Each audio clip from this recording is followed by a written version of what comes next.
안녕하세요. 진 목사가 차려준 말씀 박전 시간입니다.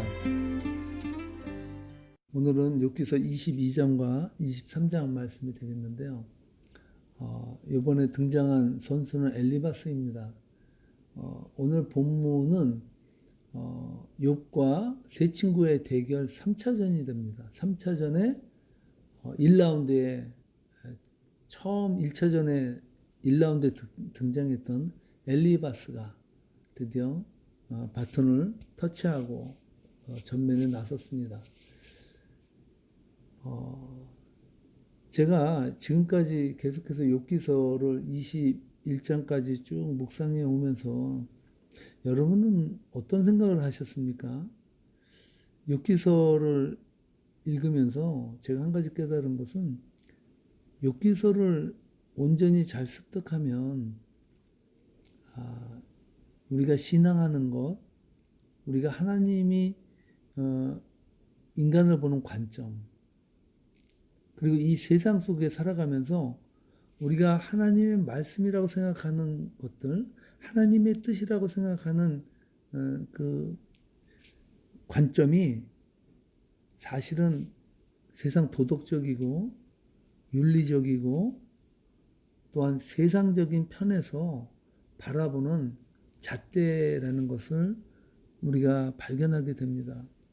아울러서 저는 이번에 욥기서를 쭉 묵상하면서 한 가지 깨달은 거는요. 김 목사가 바로 엘리바스고 소발이고 빌닷이었다는 사실을 깊이 깨닫게 됩니다. 정말 의롭다는 잣대로 내 눈에 비치는 말씀으로 하나님의 뜻으로 보는 것이 아니라 내 느낌과 내 관점으로 사람과 사물을 판단하고 비판하고 정죄하기까지 했던 제 모습들이 다 적나라하게 드러나는 거예요.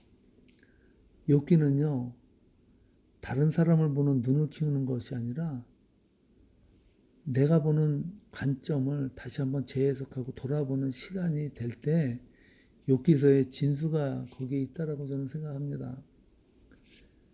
그래서 사실은 우리가 얼마나 많이 욥의 세 친구처럼 남을 정죄하고 비판하고 지구는 나를 중심으로 돈다고 자신에게는 관대하고 남에게는 비판의 칼을 들이미는 우리 자신을 볼 수 있게 해주셔서 얼마나 감사한지 몰라요. 오늘 본문 엘리바스와 욥의 3차전 1라운드의 시작은 엘리바스가 이렇게 시작합니다. 하나님이 우리 인간들을 볼 때 아무리 위로와도 그것이 하나님께 무슨 기쁨이 되겠냐라는 것이죠. 3절에서 엘리바스가 이렇게 말하거든요. 내가 올바르다고 하여 그것이 전능하신 분께 무슨 기쁨이 되겠으며 내 행위가 온전하다고 하여 그것이 그분께 무슨 유익이 되겠냐. 야, 인간이 아무리 의로워야 무슨 하나님의 기쁨이 되고 우리의 행위가 온전하다고 해서 무슨 하나님 나라에 뭐가 바뀌겠냐. 아주 지극히 전능하신 하나님 앞에서 인간은 아무것도 아니다라는 일단 극히 맞는 말 같죠. 그러나 이것은 하나님을 너무나도 모르는 무지에서 오는 것이죠.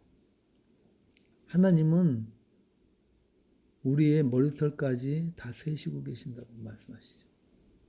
그리고 우리가 찬양에서도 그런 찬양 있지 않습니까? 나의 작은 신음에도 응답하시는 하나님은 우리가 하나님 말씀 안에서 좀 아름다운 삶을 살아갈 때 하나님 기뻐 춤추시고 우리가 슬퍼할 때 우리를 위해서 울어주시는 분이시다는 사실이죠. 선한 능력으로라는 노래를 작사한 보네퍼 너무나도 잘 아시죠.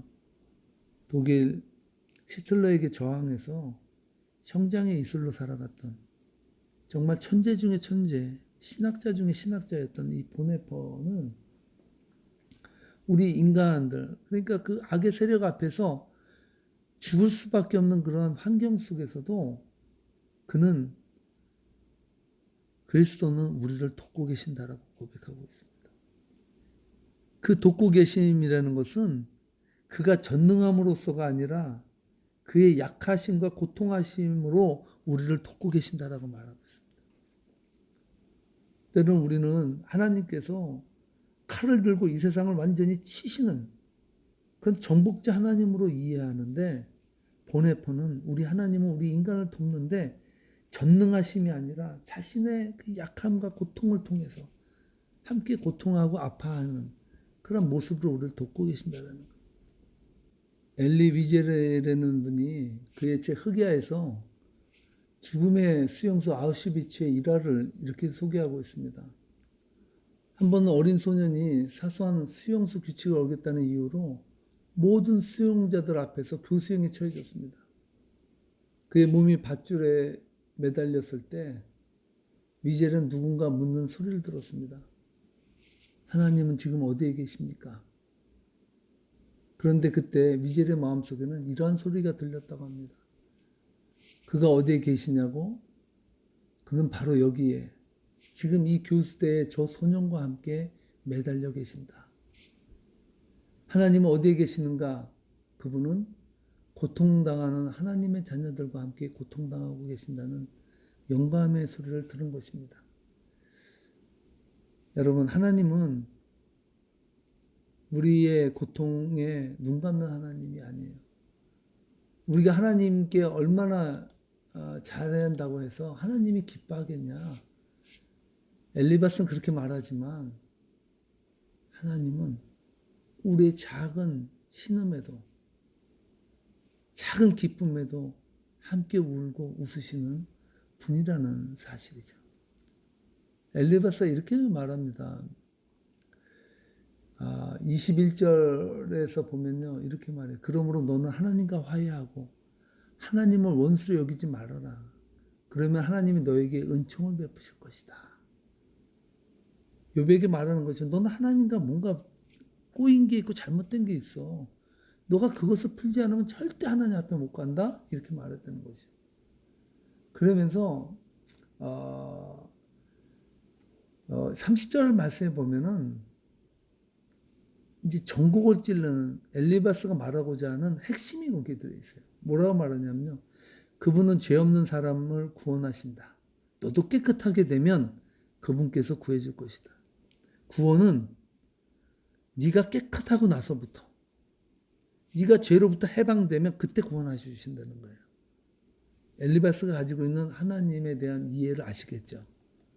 그는 하나님은 죄인을 구원하지 아니하시고 깨끗해야 구원한다고 하는 그런 의적인, 자신에게 완전함이 있을 때 하나님은 우리를 구원하실 거다라고 하는 그러한 신학을 가지고 있다는 거예요. 욥이 이 말을 듣고 참 환장하는 노릇이죠. 하나님 앞에 이렇게 고백합니다. 동쪽으로 가서 찾아보아도 하나님은 거기에 안 계시고, 서쪽으로 가서 찾아보아도 하나님은 뵐 수가 없구나. 북쪽에서 일을 하고 계실 터인데도 그분을 뵐 수가 없고, 남쪽에서 일을 하고 계실 터인데도 그분을 뵐 수가 없구나. 엘리바스가 계속 난타를 휘두르는, 훅을 날리는 그 상황에서 자신은 저항하지 못하고 하나님이 찾고 계시는 거예요. 여길 봐도 안 계시고 저길 봐도 안 계시고 동서남북을 어디를 봐도 하나님이 일하시는 건 분명한데 자기에게 울림이 없다라고 호소하고 있는 것을 보게 됩니다. 참 얼마나 욥이 고통스럽겠습니까? 15절 16절에 보면요, 완전히 넉다운된 욥의 모습을 보게 됩니다. 나는 그분 앞에서 떨리는구나. 이런 것을 생각할 때마다 그분이 두렵구나. 하나님이 내 용기를 꺾으셨기 때문이고 전능하신 분께서 나를 떨게 하셨기 때문이지. 내가 무서웠던 것은 어둠 때문도 아니고 흑암이 나를 덮은 탓도 아니라. 욥에게 닥치는 어둠이 욥을 두렵게 하는 것도 아니고, 흑암이 덮친 것, 문제가 덮친 것이 자신을 두렵게 하는 것이 아니고, 욥이 진정 두려운 건 무엇입니까? 하나님이 분명히 일하시고 계신데 그분이 자기에게 보이지 않는다는 것. 그것이 참 힘들고 어렵다라고 절규하는 모습을 보게 됩니다. 사랑하는 성도 여러분, 참 우리가 하나님을 믿는 것은 아주 중요합니다. 그러나 어떤 하나님을 믿는지, 어떤 신앙 고백을 하며 살아가는지는 너무나도 중요한 거예요. 오늘 이 말씀을 여러분 다시 한번 읽어보시면서 살아계신 하나님의 음성이 들려지기를 주님의 이름으로 축복합니다.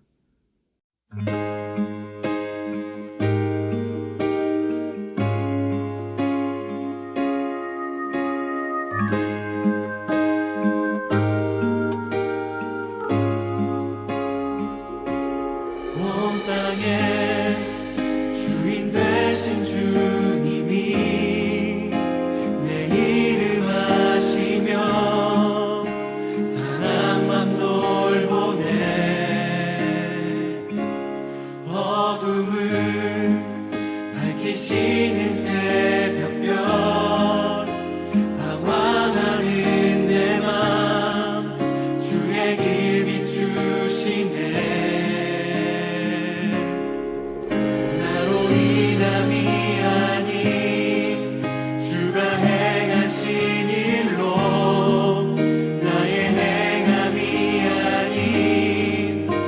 오직 주로 인하여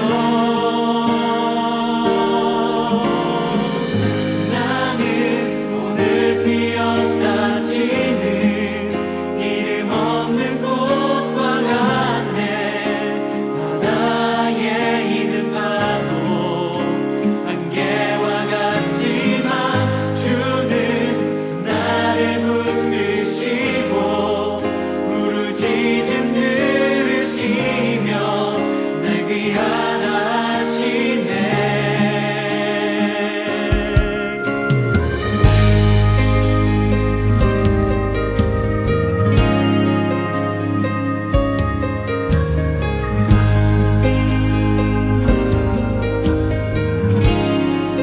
주님은 나의 죄를 보시고 사랑의 눈으로 날 일으키시네.